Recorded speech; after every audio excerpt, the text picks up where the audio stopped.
Welcome to the February 2023 SJAA Imaging SIG meeting. And tonight I'm going to speak, it's Hy Murveit, I'm going to speak about things I learned in the past year. We've had several meetings of, helping, teaching us at least, 4 by Francesco. Alex has given a talk, and there may be others. Dave Payne gave 2 presentations. And there's also, so I've learned a lot from those talks, and hopefully I haven't missed, or I probably have missed a few from those 2. And lots of new software has come out in the past year or 2 in image processing. And well, as I mentioned in the introduction that I published to this talk, I had some time to reprocess some images. I did the reprocessing, and I found that my newly processed images were a lot nicer to my eye than the ones that I had been pretty happy with previously, much to my surprise, honestly. And so I wound up reprocessing 1, and then I wound up reprocessing the 2nd, and then the 3rd, and so on and so forth. I wound up spending like all of January reprocessing at least 20 images. And I sent that out, and I encourage you in the first, 5 minutes of this talk, I'm going to put those images up. You can look at them over Zoom, but feel free to click on the link that's on the meetup page, and you'll see, maybe you could see them at higher resolution if you just click through that link and see them on Google Photos. So I'm going to try to share my screen now. Let's see. And find that page. Okay, so assume I'm sharing my screen. And if I'm not, somebody interrupt me. And I'll go to this page here, which is my before and after astrophotography image. And the first 3 images I'm going to show you are M13, NGC 891, and Triangulum. And those are the 3 that I'm also going to reprocess and detail, hopefully not too much time on each image, but I'm going to go more detail in them. But here I think I have 20 images in this slideshow. So if you click on, I'm going to click on the first image and then use the arrow key to advance from one image to another.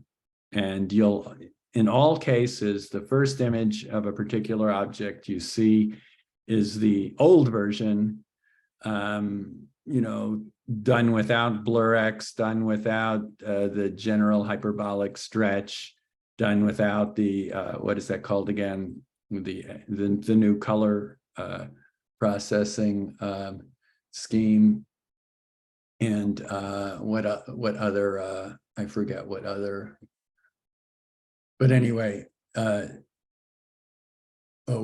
without weighted badge processing. SPCC was the thing I forgot. Anyway, and then maybe just the things I've learned from these talks in the past year. And then the second one is my, revised image that I did in January. And so here you go. Here's M13, a nice big cluster. By the way, unless I say it otherwise, they're all shot with my 10-inch RC. So the width of the image is about half a degree. So, a pretty long setup, not planetary, but longer than, a 100 or 130 refractor. And anyway, you could see here, here's M13, which I used to be happy with, but a much sharper version of M13 after reprocessing. And not only sharper with the stars being tinier, but little galaxies like the one in the upper right has more detail, is clearer. And if you go on to something like NGC 891 like this, you could see it's also stretched better. There's just more of the glow from the galaxy I have nicer, more colorful stars. I don't know, you may agree or disagree in my taste for how much color I put in my stars, but to my eye, at least if you want to put this kind of color in and so on, you can, or at least I was able to post these improvements. I'm sure there are people that could have done all this without these improvements, but at least at my level of processing definitely has improved. Here's triangulum. This is the one image, I believe. There may be two, but anyway, this is one of two images in this slideshow that were done on my old refractor, a 105. This is, I believe, the only image that has any dark sky data. Francesco and I went down to Pinnacles like in 2019, one weekend, and this was an image that I shot. Part of the data came from that, and then more came from home. All the rest of the images are data that came from home. I live behind Stanford, so it's, you know, better skies than downtown San Jose or downtown San Francisco, but far from dark skies. You can't see the Milky Way or anything like that from my house. It's, I think it's 5 is the designation. But anyway, so that's the old version of triangulum, and that's the new version of triangulum, just much more definition on the galaxy. You know, again, much better stretched, I think. Certainly much tighter stars, nice color, I believe, so on and so forth. You can agree or disagree, but that's the way I see it. And again, here's a sombrero that I was proud of, and then, in my humble opinion, a much better sombrero. Taken, you know, all these things are the same data. Data has not changed. So the same FITS files. In many cases, I didn't redo the pre-processing. In some cases, I did. But there you go.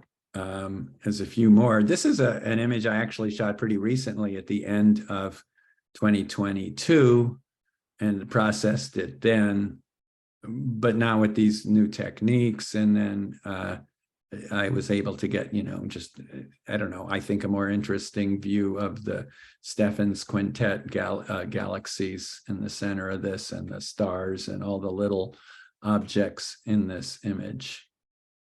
Again, ARP 273, same idea. I forget when this one's name is, but it's a very nice little galaxy. I'll stop with this final one. Is this Cocoon? I forget.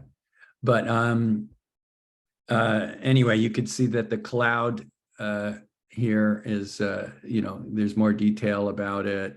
This object here, little blue nebula, I guess a reflection nebula in the lower left, isn't even, if you go back to the first version, it's hard to even see.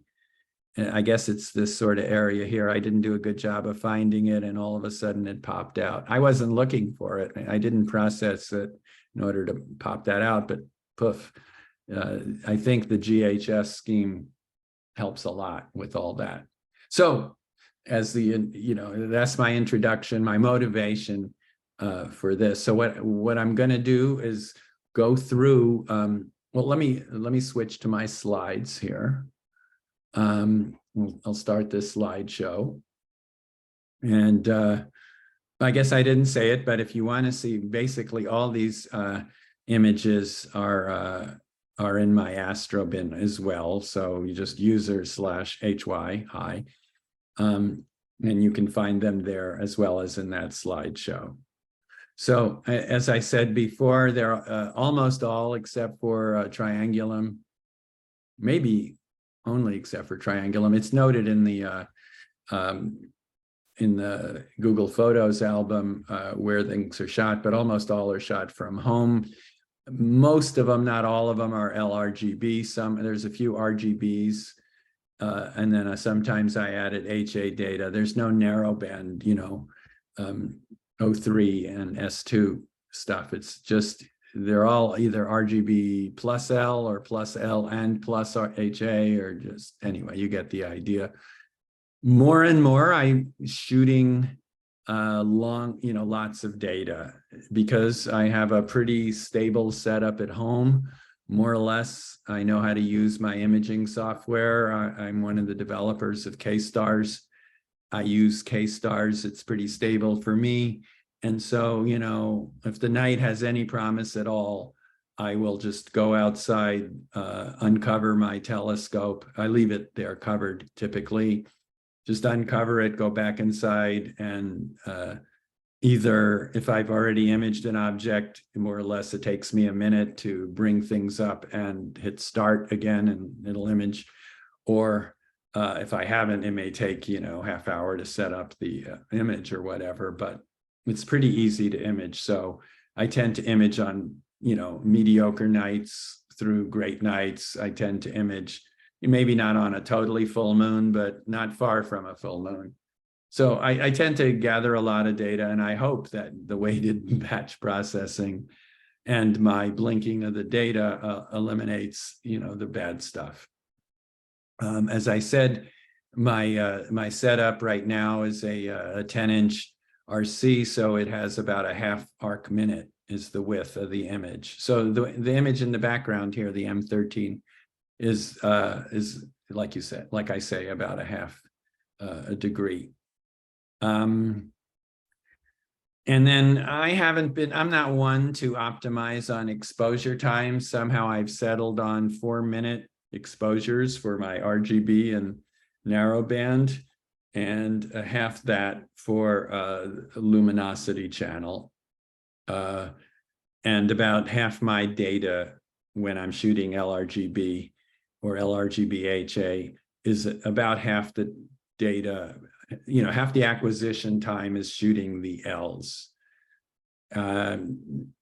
That's, some people buy into that, some people don't. Next month, I should say, Alex is going to give a presentation where he discusses where maybe shooting L isn't worth it, and can't wait to hear about that. But for now, on this presentation, that's what I did, and it makes sense to me that you get more photons that way. I will say that my luminosity filter, my L filter, is not one that has a lot of notches out, of it to get rid of light pollution. It isn't a light pollution removing filter. It's pretty much the full, red, green, blue bandwidth, put together, shall I say. Okay, so what I do is shoot, and then I have a big collection of data, and I can have 20 hours worth of data, 30 hours worth of data, a lot of data, but like I say, some of it may not be all that good.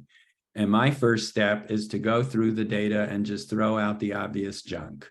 So obvious junk is, really nasty satellite or airplane lines through the files, right? Or I don't know, when I have dew problems, it's really obvious. There's an M82 sub that's actually a keeper, but I didn't prepare this for this talk, but I'm sure when I blinked through my M82 data, there were things where you could barely, you had similar, you just didn't see the M82, right? So I wouldn't have kept that. I probably threw out, I don't know, 10% of the data through blink. I don't know if that's a good number, but something, it wasn't 50%, and it wasn't, 2 files out of 800. It was, let's call it that. So I go and I just load up all the images for the target and blink through them. I use this top one. So this top control on blink, which tells blink to, so to basically set the screen transfer function so that you can see each image well. And that's what I do. And that's a manual, obviously a manual thing. And then move on to weighted batch pre-processing. I didn't used to use, I heard a lot of people talk about WBPP, and I don't know, I felt like I could do a better job pre-processing data on my own using the kind of techniques I learned, 3 years ago when I was starting out. I found I was wrong, that this does a great job and it's totally automated and it saves me a lot of time. So I'm a convert. That's what I do. And as an example, I have the statistics on the left here for a project I recently did on M82. I didn't bring up a picture of M82. It was an object I was happy with the results for. It was an LRGB HA object, and I shot a lot of it. There were a lot of nights in December, or I think it was December and January, where I don't know, I just turned on the scope, and when that was up, I took pictures of it. It was probably up several hours a night, and I just kept on shooting and wound up collecting 46 hours, as you see here. This is 46 hours post-blink. So let's say I collected, for the sake of argument, 50 hours, and I blinked out the 4 of them. And I wound up with 46 hours of LRGB, which is, as you can see here, 651 2-minute L exposures. And then, on the order of 100 RGB HA exposures. The reason they're not the same, because I do, the software tries to get the same number of RGB and HAs, is totally damaged data, at least for the RGB. Maybe the HA was a little different. I may have started HA later, but there were just a lot of bad blues for, I don't know what reason, just got unlucky. So that's a lot of data. It's a lot of files, and it takes a long time to run all those things you run when you calibrate your images. So you could see here, it took 10 hours for weighted batch processing to process this data. But that's okay. I sleep overnight and it works overnight. And so as long as you learn how to set your laptop to, not turn itself off when you're idle for a half hour, you can run WBPP, and it will, you wake up in the morning and there's, okay, maybe you got to wait for your shower and breakfast, but then at some point soon there are your pre-processed images, which is great. In this case, it took 200 gigabytes ballpark of disk space to do this. So not only takes 10 hours, but 200 gigabytes for this amount of data. It's a lot of data, admittedly, but there you go. And really, it's very little setup time. I'm going to show, and once I switch over to PixInsight, the setup for that, but not obviously let things like that run.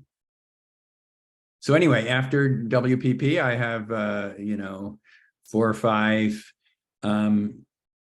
4 or 5 master, channel monochrome images. And I don't exactly use the luminosity image straight as it is. I make a synthetic L. Francesco and I worked this scheme out. I think mostly Francesco. And the scheme basically pulls some illuminance out of the RGB data as well. I had a lot of RGB data, so why not use the luminance inside that data? And I'll describe how that's done. And then after that, I just have a sequence of operations to generate an LRGB, a color image, and running over that quickly.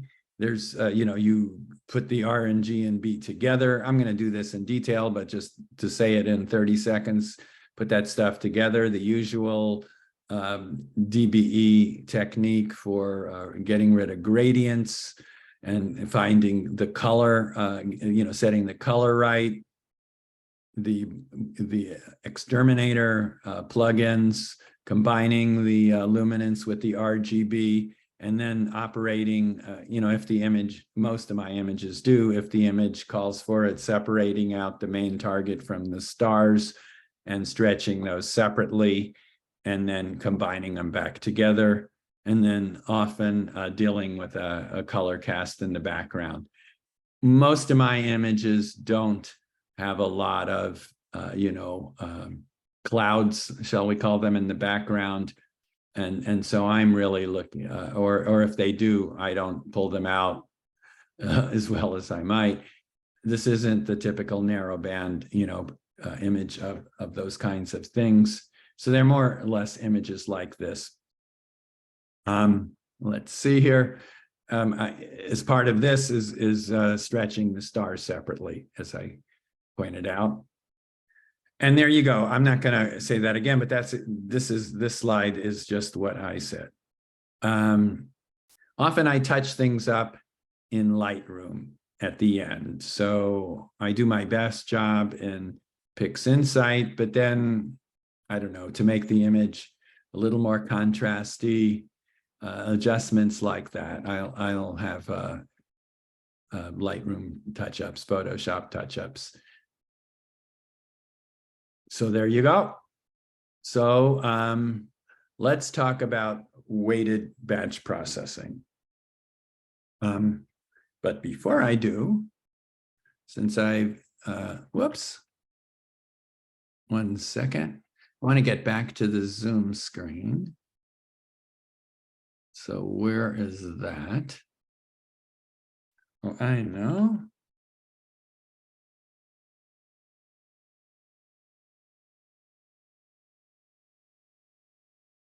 Can somebody, I can't seem to find Zoom. Can somebody speak up and let me know that things are going okay? We see your window being dragged around.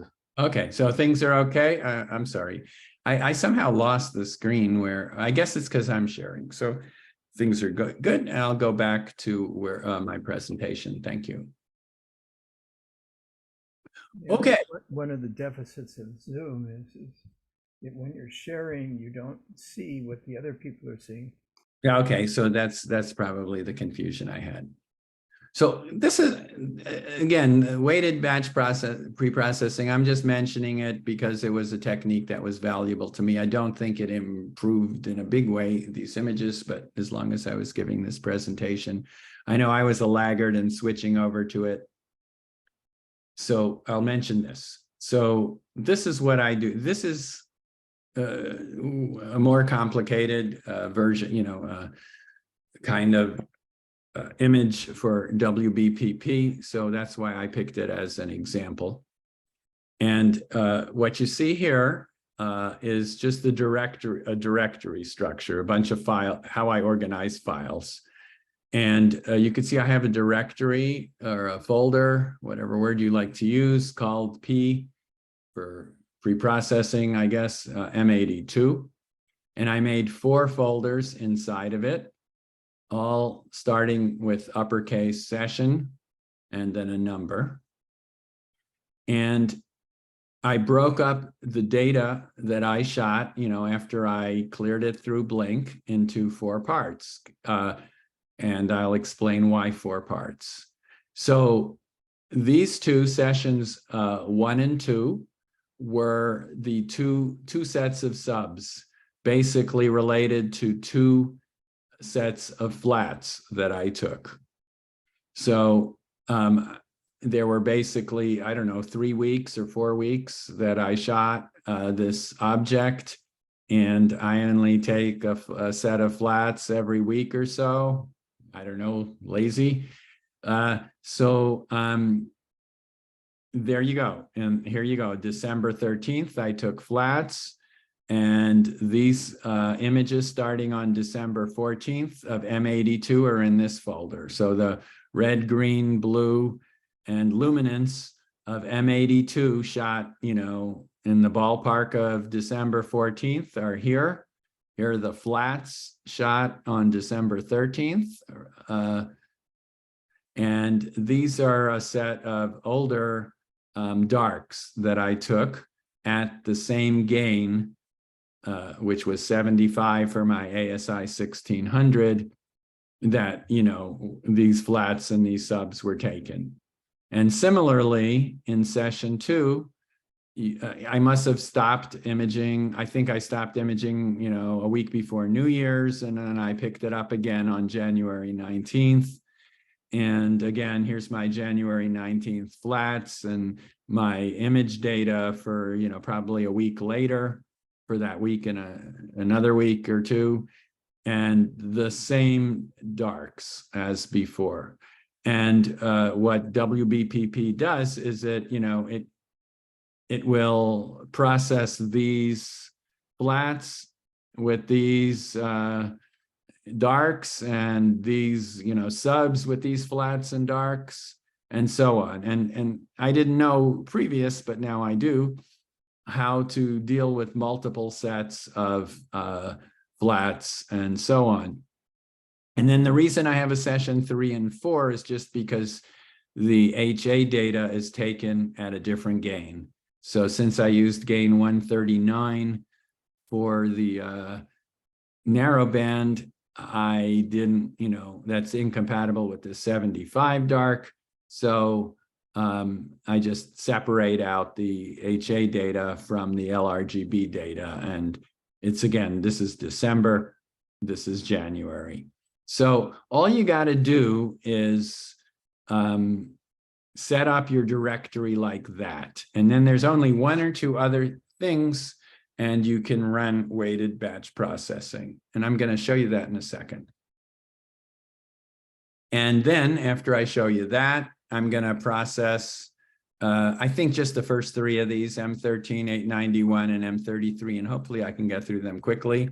And then voila. So let me switch over to PixInsight. Hi, there's a question in the chat before Okay. site. Sure. Richard is asking, what proportions of your subs from a session are flats versus darks versus lights? Okay. What I do, and I may be a lazy one, is I'll shoot flat. I mean, keep in mind that I don't move my telescope. So it's in the back, it's covered up. And so I'm not setting up my telescope. I know Richard goes on his roof and resets his telescope up every time he images. So he may want to take flats every time he images. But Hi there. Sorry, I think I was on to ask the question. I'm probably not the Richard you're thinking of because I'm new to the group. I couldn't understand you, but the little I got was that you're not the Richard I'm thinking of. So sorry about that. Yeah, there's a different Richard who spoke on Planetary, who I know does that. Oh, my bad. The question was from Richard Seeley. Okay, so sorry about that, Richard.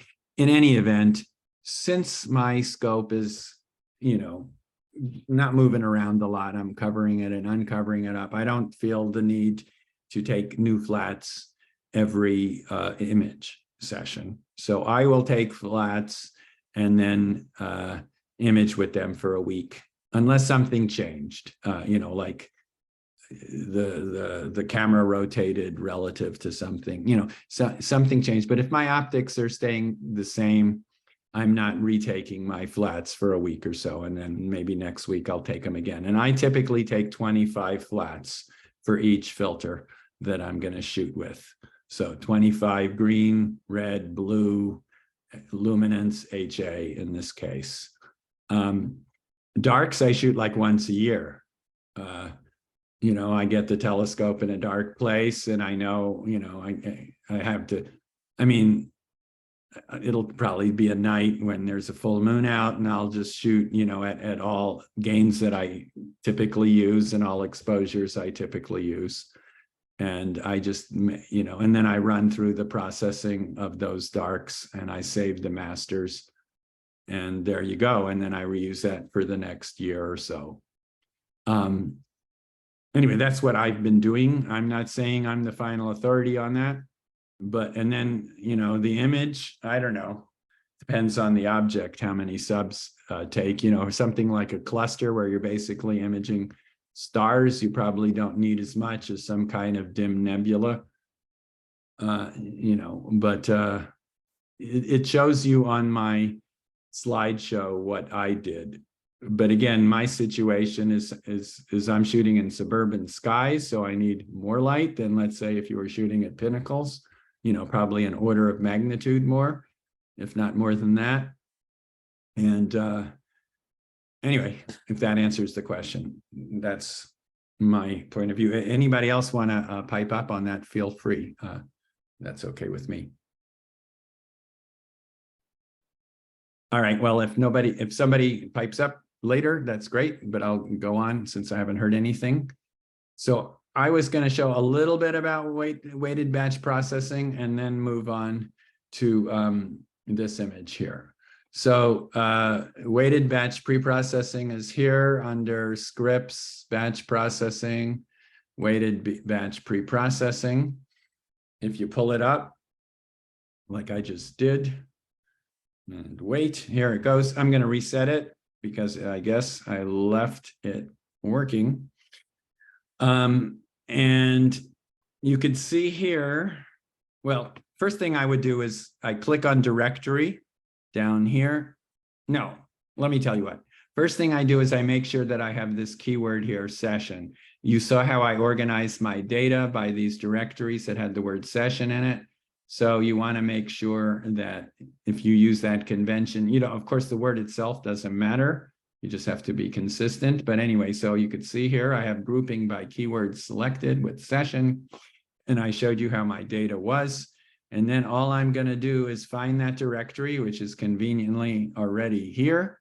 And, you know, these are the directories that I showed you earlier. And I hit open. And weighted batch preprocessing just ingests all that data. You could see it says there's 1,273 images it's going to ingest.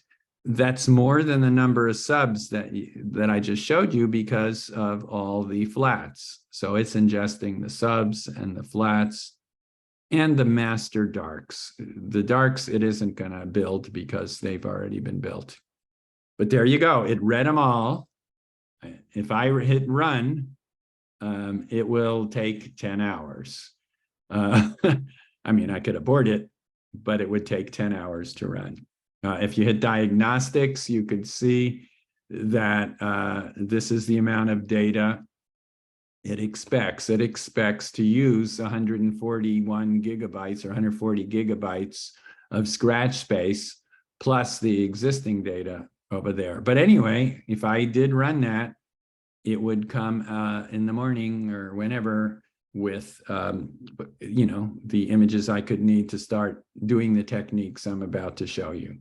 Anyway, that's weighted batch preprocessing. I'm a convert. So I wanted to show you this image. You may recall, you know, this is the, you know, better looking M13, and I'll show you how I got there. So we'll run through a single preprocessing. The first thing I wanted to do was go through how maybe I'll do that on the second image.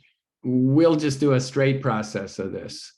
So it says talking right over the linear fit that I wanted to start with. So the first thing I do is linear fit my channels together.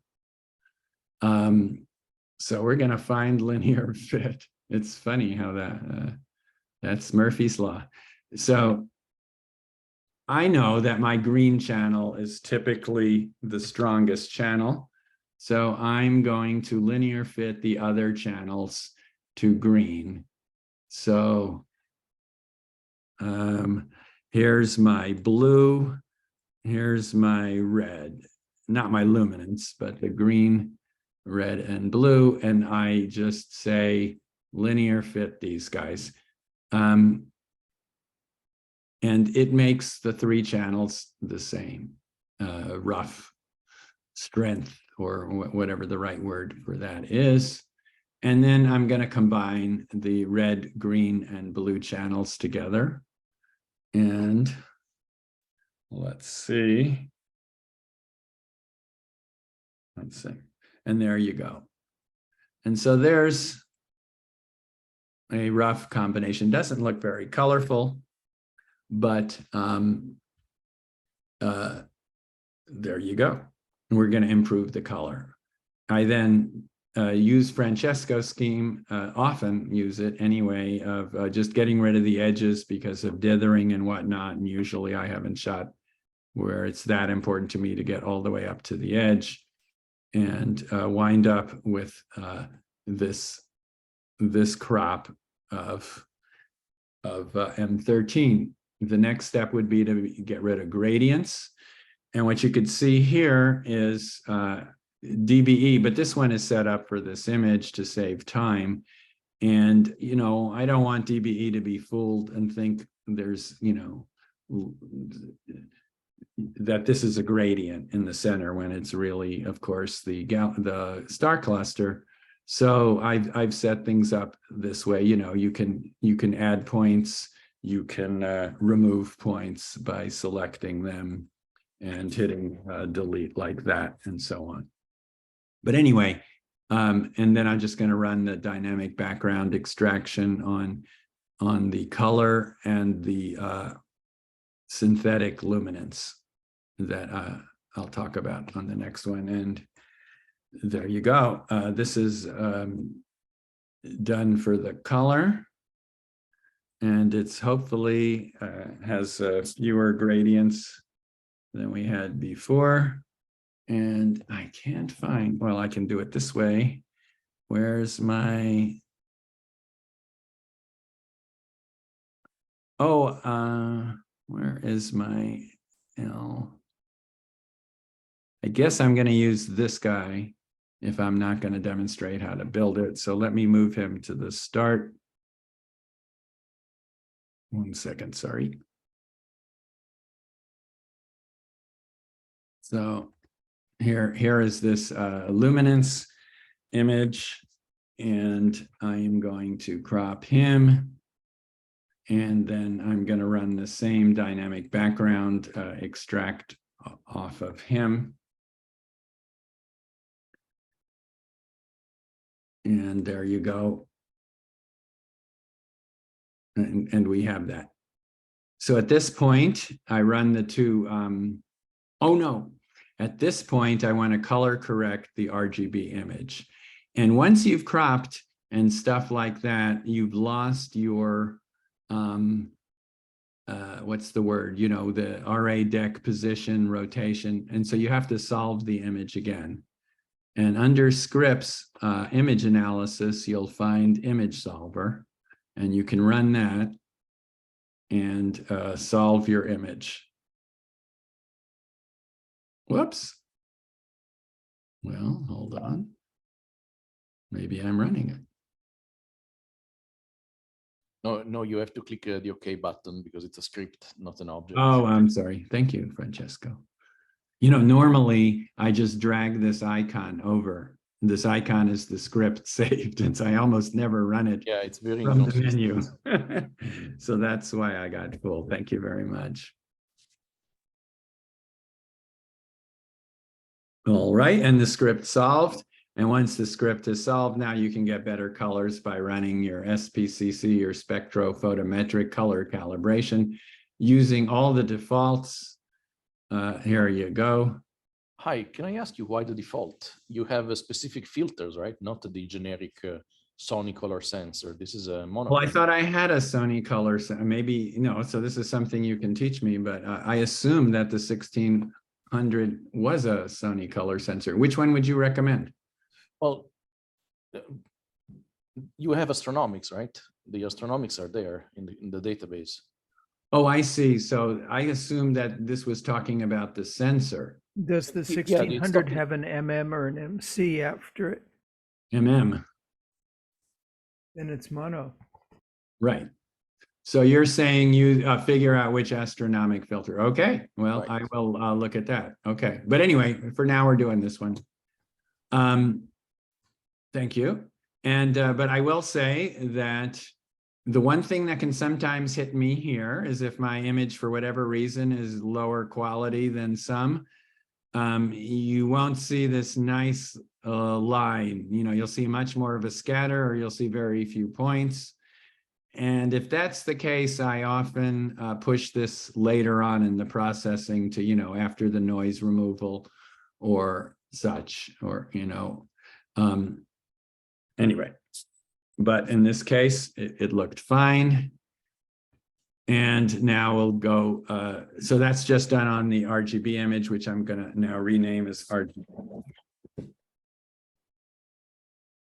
And then we're gonna blurX and noiseX, both the RGB as well as the luminance image.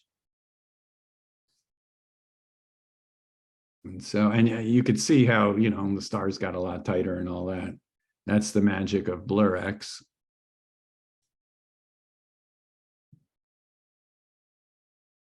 And similar for the luminance image.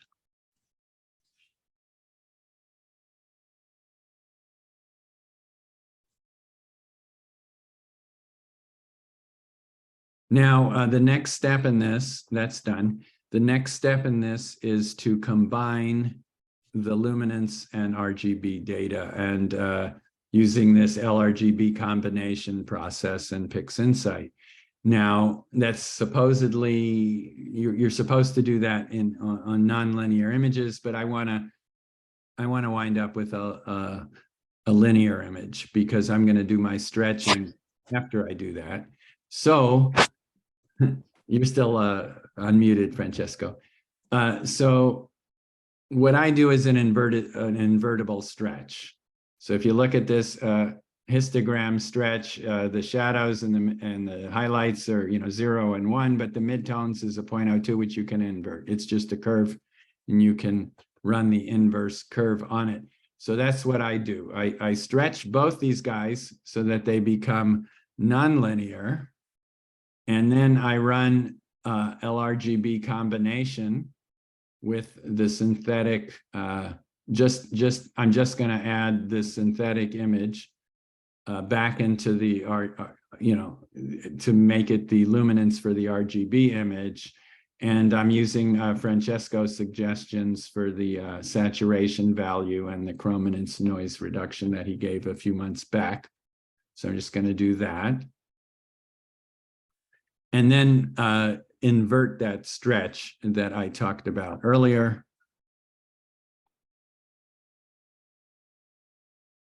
And there you go, voila. And that's the STF.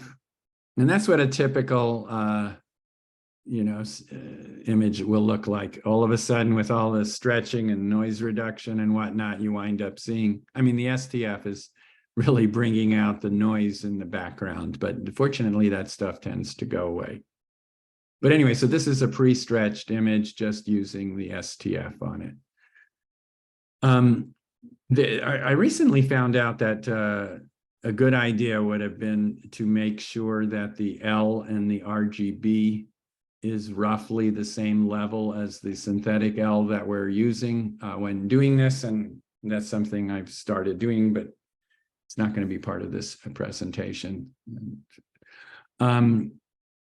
Okay, so let's, at this point, remove the star, or separate the stars. Oh, no. This is my cluster. Oh, but luckily it didn't work anyway. This is a cluster, so of course there are only stars here, so I'm not going to do that on this image. All I'm going to do here is stretch, and we'll see. So let's stretch it. So first thing I'm going to do is get rid of the auto stretch, because this GHS doesn't want to see that. And we're going to use what David Payne taught us last month about how to remove sort of at least part of the offset that the image has. So if you look here, you could see that there's a lot of nothing, and then an image starts, Payne taught us that if you click here, hit send to SP, set the protect highlights down to 0, I mean, to as low as it goes anyway, and then move this back all the way to the left. If you increase the stretch factor at that point, you can sort of move the image all the way to the left. So I do that, just not to waste any pixels, I guess. And that's, I don't know if it's necessary. It seems like a good idea. And now it starts the real stretching. So to start the real stretching, you click the real-time preview, you put your symmetry point, near this peak here, click send to SP, and then play with the stretch factor, local intensity, and symmetry point fundamentally is the scheme that I've grown to love. And so, I don't know, you wind up with your favorite numbers. My favorite numbers for images like this tend to be in this kind of ballpark. Here, we'll pick something like that. David showed us how he looks at the curve here and adjusts it. I honestly have been just looking at the picture. So let's do that. Here's what seems like a reasonable start. Oh, by the way, just qualitatively, this local, qualitatively, the stretch factor, right? The more to the right you go, the brighter things go, of course. And the local intensity seems to be like a flatter image if you're to the right, whereas, you move it more to the left, at least till you get to 0. The brighter things get even brighter. It somehow emphasizes the brightness, the brighter. That's what I would say qualitatively when I wind up in middle grounds like this, let's say. And then what I do is I play with I adjust the SP symmetry point so that, if you bring it to the left, you're getting more background. If you bring it to the right, your background is getting darker, which is good, but you don't want your background so dark that you start losing detail in your image, like hiding parts that you really want to see.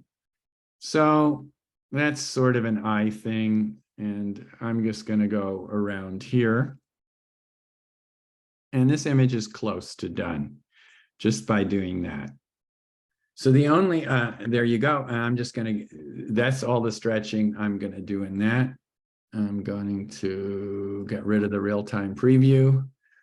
And here's my stretched star cluster.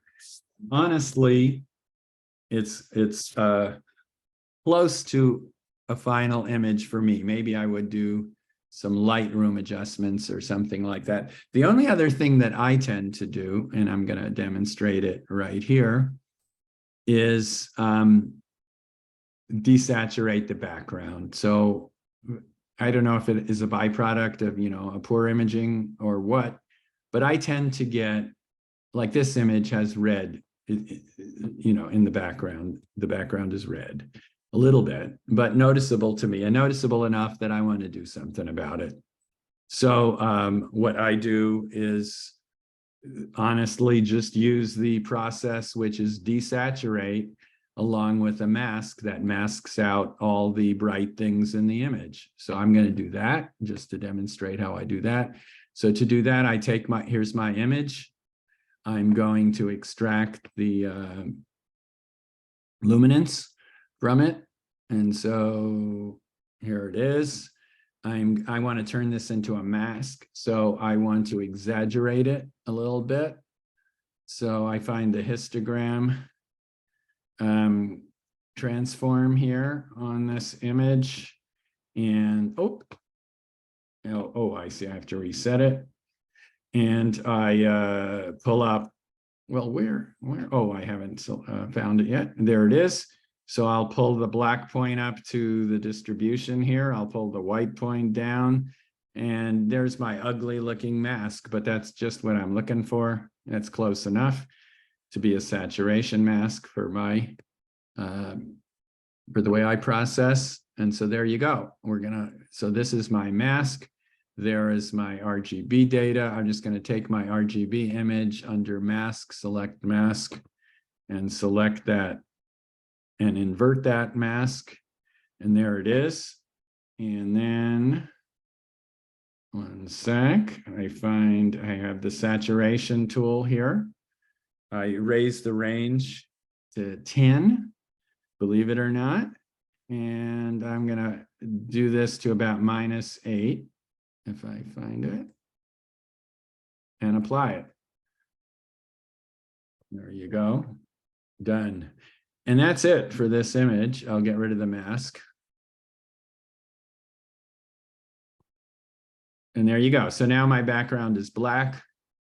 I still have my colorful, oh, you know, there's one other thing I want to do on this image that I find, which is interesting, is despite the fact that I got rid of that sort of offset, let's see here, if I go to histogram transform and I look at this image, you'll see that there's a lot of nothing at the start. So I can move this, you know, keeping an eye over here on how many pixels I'm clipping.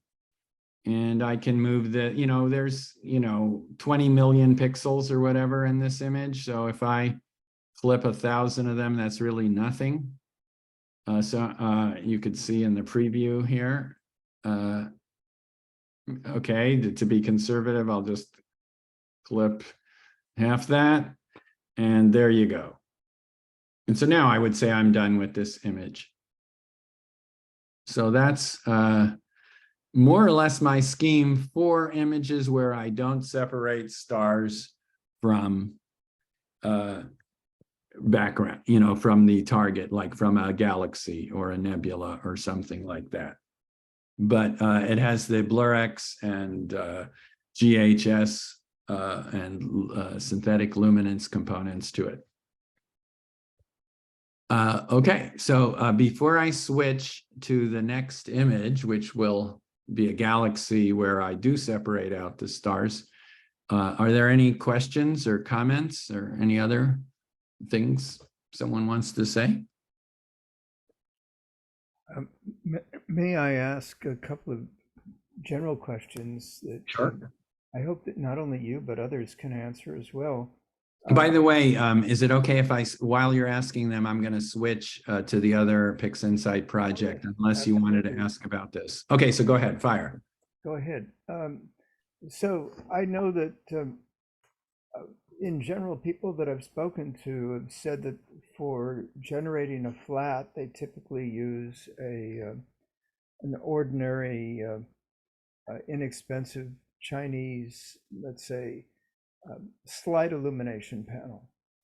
And at first that made sense to me, but then I saw ads on Bader Planetarium that they have a flat tool that is actually an electroluminescent panel.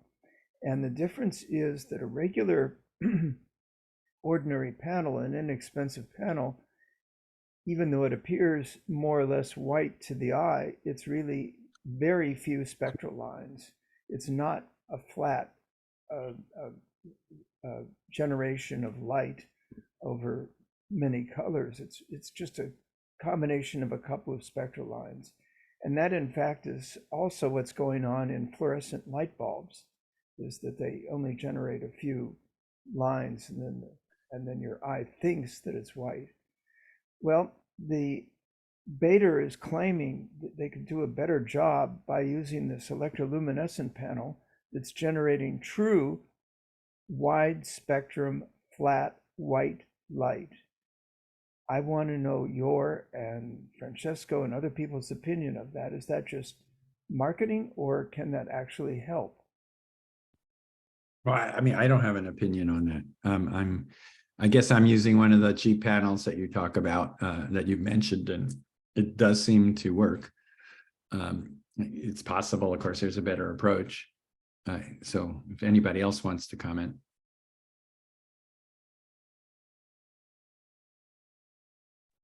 Yeah, that seems to work for me too. I had problems when I was using a tablet for flats because in that case, the colors, the white from the background LEDs are filtered via the 3 RGB pixels. And so what you get is the combination of their spectra, and was giving me some strange problems with the camera. But yeah, with the Chinese panel, I didn't have any problem. Actually, I did what something similar to what Julien told us in one of the previous presentation, and I put an Arduino to control the brightness, and it works pretty well. The EL panel, the ones that I read about, they are kind of weak in illumination, so they require a very long exposure for narrowband. I don't know if Bader has something better there. I didn't check on the actual brightness value for the Bader panels, but it just, from a physics point of view, it seemed to make sense to me that if you're only pretending that you're generating white light, but in fact you're generating narrow spectral lines, and only a few of them that simply trick the brain by adding together to produce white in our brain, then I thought, well, then it's not really calibrating flat for all colors that could be presented at the Sure. objective of the telescope. Yeah, I suppose with a mono camera, you don't care about whether it's white or not. It only needs to be relatively uniform in the band transmitted by the filter, right?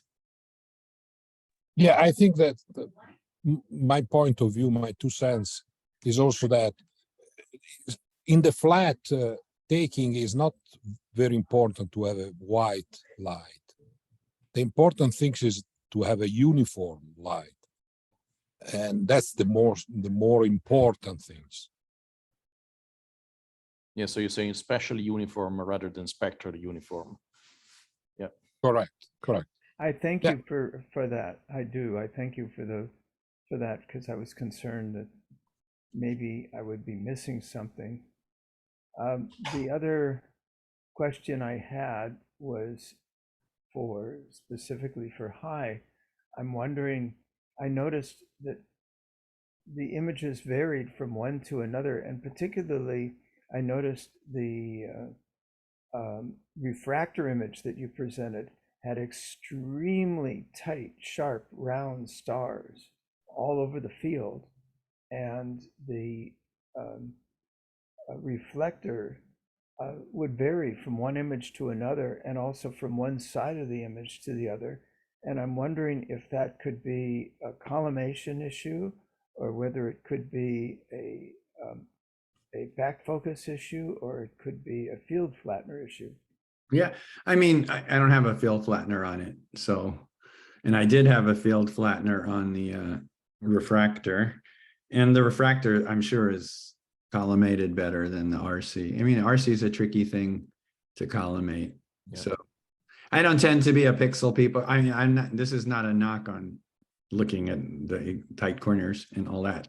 I have no doubt that I could, that this, Paolo and I tried to collimate this thing a year and a half ago, and I haven't recollimated in a year and a half. So I have no doubt that something like that could be improved on the RC. So that's what I really think it is. It's just that refractors are, easy, come factory collimated, and you don't really have to recollimate or that often, or hardly ever. And RCs are a different animal. And also you have to consider that the RC is more or less 4 times longer in terms of focal length of the other. So also the problem are amplified. Right. And the seeing, yes. in terms of tight stars, the seeing is, the RC is 0.3 arc seconds per pixel, which is ridiculous because my seeing is probably 2 arc seconds or 3, and the refractor is closer to, reality, like it's probably a little over 1 arc second per pixel. Thank you. All right. And then, there you have, blurX trying to improve these things, right? So it's taking the, whatever distorted RC. I mean, they're all distorted, but let's say the more distorted RC, and then it's trying to fix that data up in its neural net, which is an interesting thing. So anyway, let me move on. Anyway, and show the how I created this synthetic luminance, this scheme that we came up with a while back. The idea being, look, I have this RGB data and it has luminance in it. And then I shot, 50% of my imaging time was that. A little less, less than 50% of the photons, I would have thought, is this RGB, because these channels are, have smaller bandwidth than the luminance. But anyway, there's a significant number of photons coming in there. You'd think that I should be able to get detail from them as well, not just throw them away in the LRGB combination. So the idea was to combine the luminance from the RGB with the luminance that I shot. That was the hope. And so here's the way I did that. So like before, I'm going to, so the linear fit should be set up for green. So like before, I linear fit the red and blue channels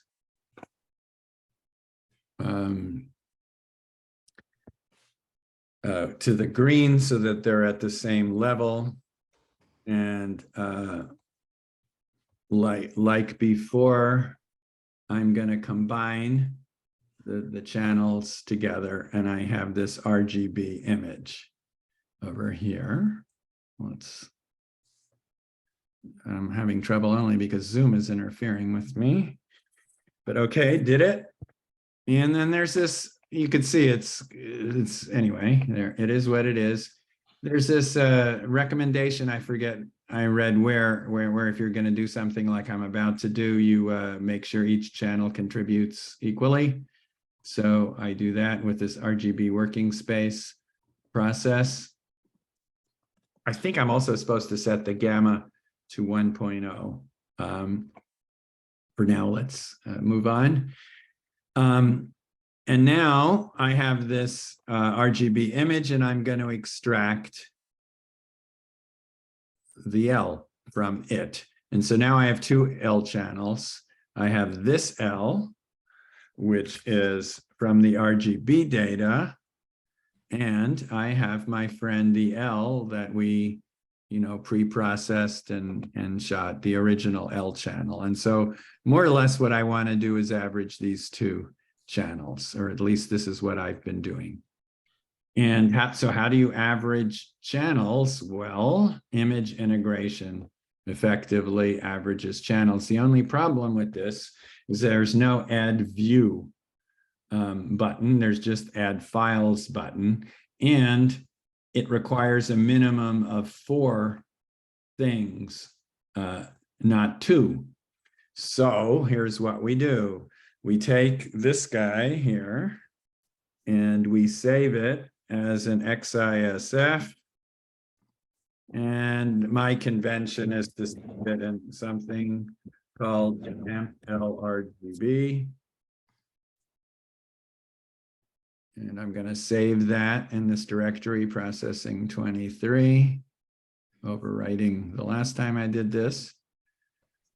Okie dokie. And I'm going to do the same thing for my L channel, which is already on disk, but I don't remember where. So I'm going to save him. Yes, to temp L, sure enough. It's already done. Must have practiced this talk. And there you go. So now I have them. Okay, whatever. So now I have them saved to disk, and now I can use the add files button. And there's temp L and temp LRGB, and I read them both in. But since I mentioned that you need 4 of them, I add them again. And then we just do image integration, which with 4 images is effectively going to average them.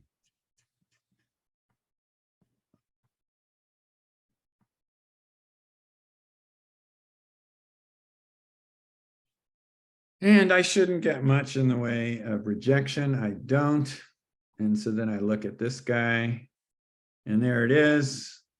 And I call it, so that when I told you before I was using my synthetic, oh, I already have this identifier used. So I'm going to get rid of the old version of it. 1 second. There it is. Oh, just in case something happens. Rename him. Okay, so here's my image integration, and I rename him L-Syn, and that's the synthetic L that we're going to use for the processing. So that's the technique to create my synthetic L. Again, it's, you know, pretty similar to my L channel. It's just that I've also added into it the luminance data sort of derived from my color channels as well. I don't need this guy anymore. Let me get rid of all these, or at least iconify all these things. And I'm going to start from scratch because I really don't need that RGB working space business either. So I don't need this previous one. So here we go. So let's, I already did the linear fitting on the blue and red channels. So I don't need to do that. So I'll just do the channel combination. And here you go. Here's my galaxy. And we're going to call this image RGB. And now we're just going to do the same old processing we did that I showed you before, hopefully quickly. And I think we'll probably call this a day after that. So I'll solve. This time I don't have to bring it out, you know, from the menus. I'll just solve it by dragging it. And then I'll get the colors right over here.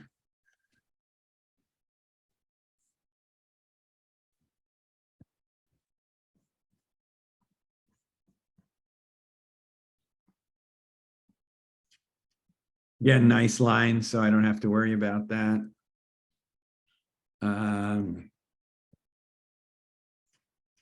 There he is. The color is significantly better. I'm going to run DBE on both. And I've pre-done that. If anybody needs a lesson, you know, you can ask later on how to get these samples. I took Rob File's suggestion of using a lot of these samples, at least when you're not interested in, you know, like I say, finding lots of detail in background clouds. So I used 40 samples across and up and down.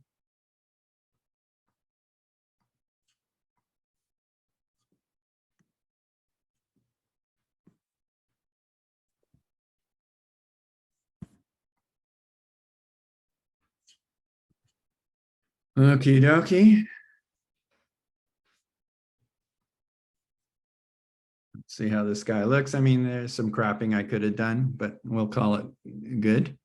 And I'll do the same thing for DBE. I like, you know, if possible, I often crop late.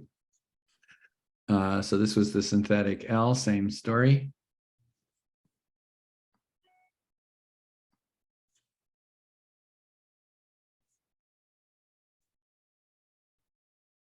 Okay, so we have our luminance, we have our RGB. I already did the color, so now it's just a question of running these plugins to make it less noisy and sharper.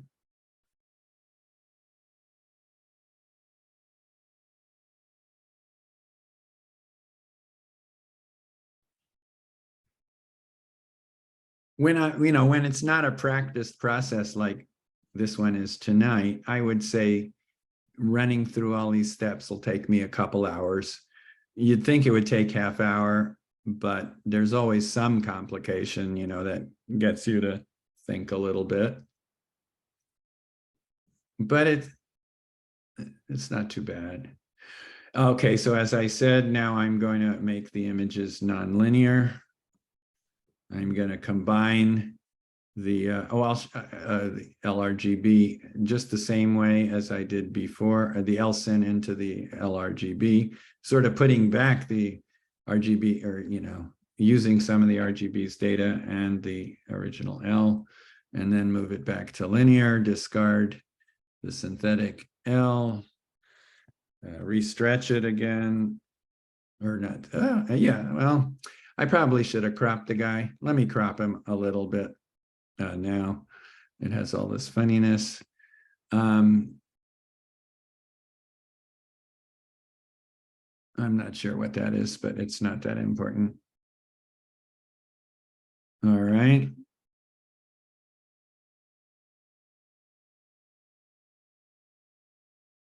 Okay, and now let's separate the stars from the galaxy. A lot of times that you have to, for whatever reason, it complains that it doesn't seem to remember the AI model, and I always have to reselect the model. That must be a bug in Star Exterminator.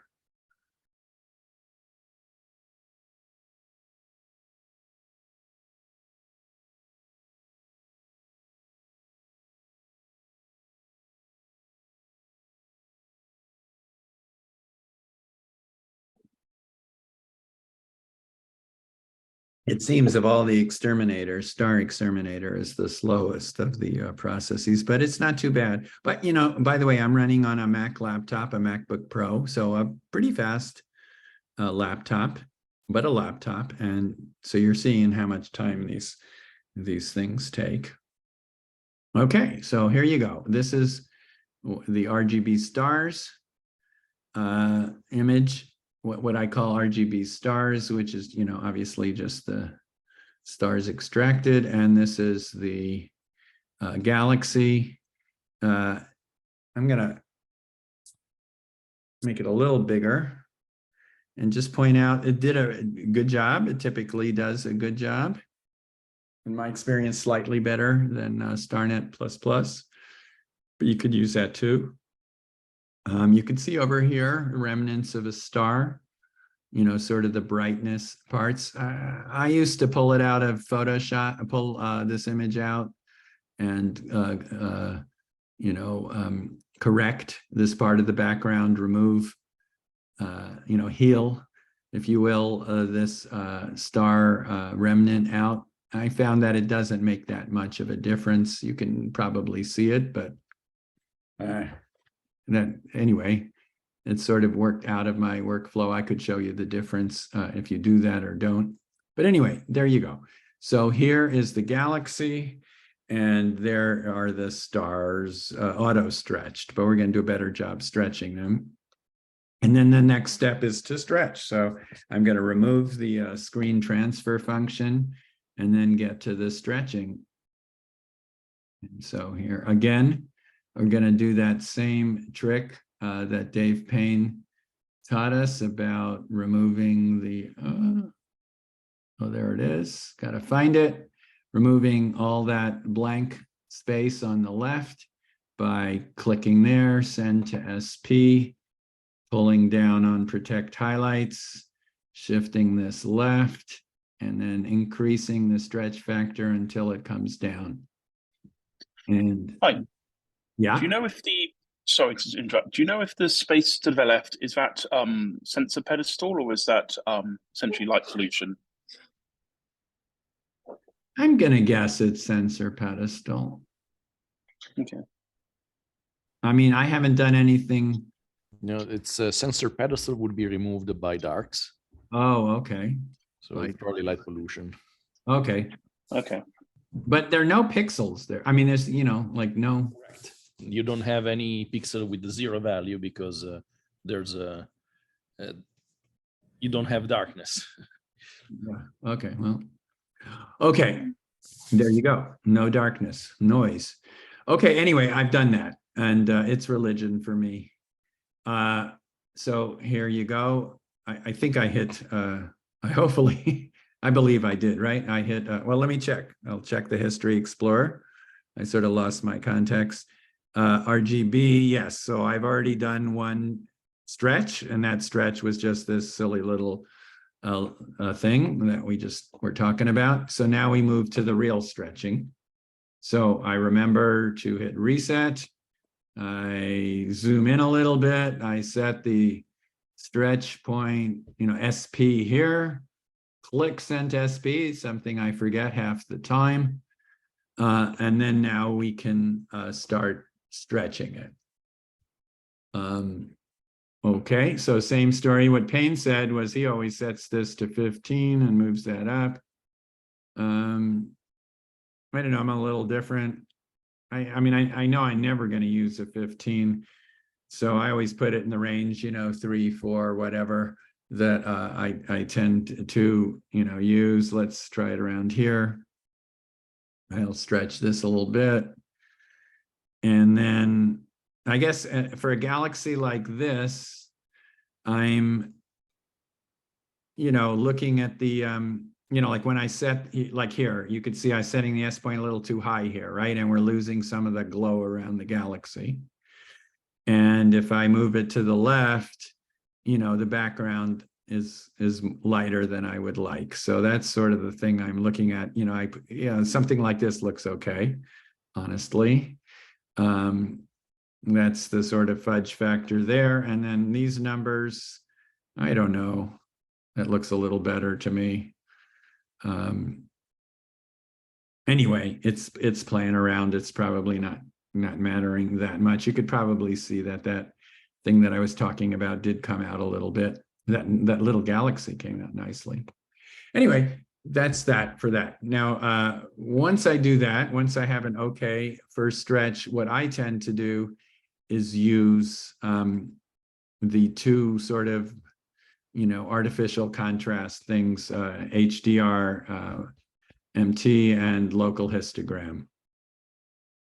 I am a little troubled by the fact that my RGB is black. So maybe I forgot to apply that stretch. Yeah, so I forgot to apply that stretch. So let me do that again. I'm sorry. So I set it all up and then I didn't apply it. That's a mistake. So here you go. This guy's set to MT. I had him around 7. I had him around 2 or 3. Oh, I forgot to click this preview. There we are. Let me just play a little bit with these numbers. Okay, again. You just don't want to start, once you see that halo shrinking, you're too far to the right on the SP parameter. But, you do want to get I mean, that's the reason that these stretches are better. Because, we're not stretching that part to the left where all the noise is. You're only, you're stretching the parts after it a lot more. That's the advantage of the general hyperbolic stretch, I suppose. And I guess I liked it a little better with this is a little lower. Okay, so this is, I believe, about where I was. And this time I remember to actually stretch it and get out of here. And then here we go. There's the RGB image. And as I said, I tend to like these two. So this is the way I have this one set up with 8 layers to lightness mask. And I usually run it and see how it looks. Some of the times it's a little too intense for me. And in this case, I think it's okay.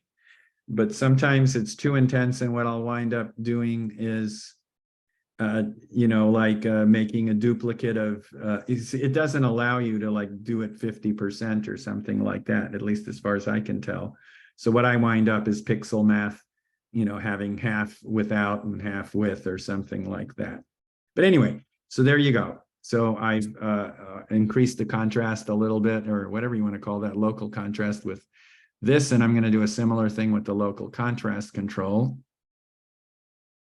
Local histogram, although I tend to use pretty low amounts. So let's again zoom into this. And I don't know, to me, it's a pretty heavy, I mean, it's a nice tool to use just a little bit of. I don't know, how's that? We'll just use that, I don't know. Something like that. and go back to the galaxy.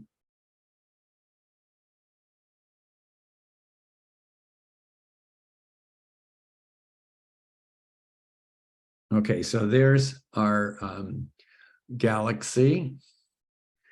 And I would say that, you know, roughly I'm done with the galaxy. Some folks maybe could do more with that, but I'm going to call that a day and start working on the stars. So you may recall that I stretched, I mean, when I did this, I separated the stars and there should be an image somewhere I don't see called RGB stars. There it is. Doesn't look quite this ugly. It is a little green, interestingly, which I'm going to get rid of later. So I'm going to undo the stretch and go into the general hyperbolic stretch again. And I remember Francesco in his talk said he used 6 and 2. You know, I think what happens is we find these numbers we like. And I don't know, Francesco, correct me. I don't want to put words in your mouth. That's it. Okay. I wind up with, I don't know, maybe a little stronger stretches. I don't know, maybe I have this, what I wind up doing, yeah, you know, like the 2 is not a bad target for me for that. But what I wind up doing is pulling this up. I like to see a lot of stars, you know, so like, for instance, this I think is understretched. There's a lot of stars you don't see at all. At least I don't on the screen. And now here, I start seeing all these dim stars. And then if I do too much, you know, then I get all these distorted, you know, especially probably because of my ASI 1600 camera, distorted things. So I'm, you know, I try to find this region between, you know, you're seeing the dim stars and the real, you know, brighter ones aren't too distorted. So let's say something like that.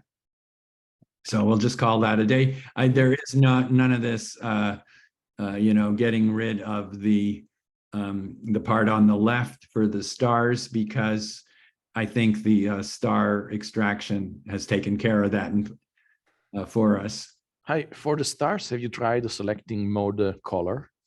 Oh, yes, I forgot. You know, in fact, for both, I usually use color. Oh, yeah. And so I made a mistake there. So let's do that. That's a good point. Thank you. Just rush through that. So, you know, this has too much color, probably setting the color mode to 100%, but I don't know, let's say 25% looks okay to me on this image. Again, your taste probably varies from mine, but let's say that's good. I'm going to call that good. And then, you know, yeah, that's the stretching it again, which isn't a good idea. And I'm actually going to get rid of that green star there. It's bugging me just by the SCNR program. And I'm going to call those stars stretched. I'm going to show you what I learned was on this, how to, you know, realize, oh, I forgot something that I really wanted to do without spending all that time and restretching this a third time, because I'm always forgetting something I really wanted to do. So I go to the History Explorer.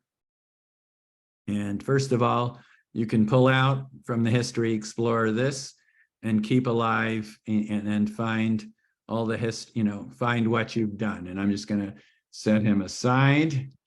And then I'm going to go to the History Explorer and go back to the point where I've done that, you know, that first stretch just to get rid of the stuff on the left. And I set up, and then I'm going to double, or I could do it here, double click on this guy. And now he is stretching we're back to, you know, before that main stretch where I forgot to put it in color. And I do that. And yes, you could see it's a lot more colorful. Again, too colorful, okay, but more colorful. And we'll zoom in and okay, maybe that's too much red, but it would be nice to have some of it.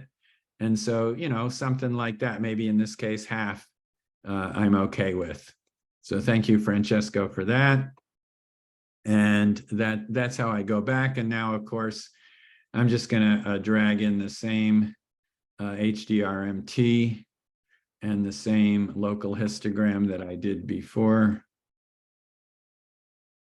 And here I am. I'm done with the stretch of the galaxy.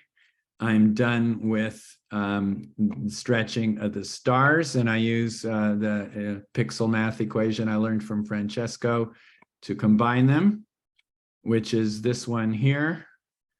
$T means the image itself. So I'm going to drag this pixel math over this image, and basically, you know, not this image times not the stars winds up screening in the stars, I guess. So here we go.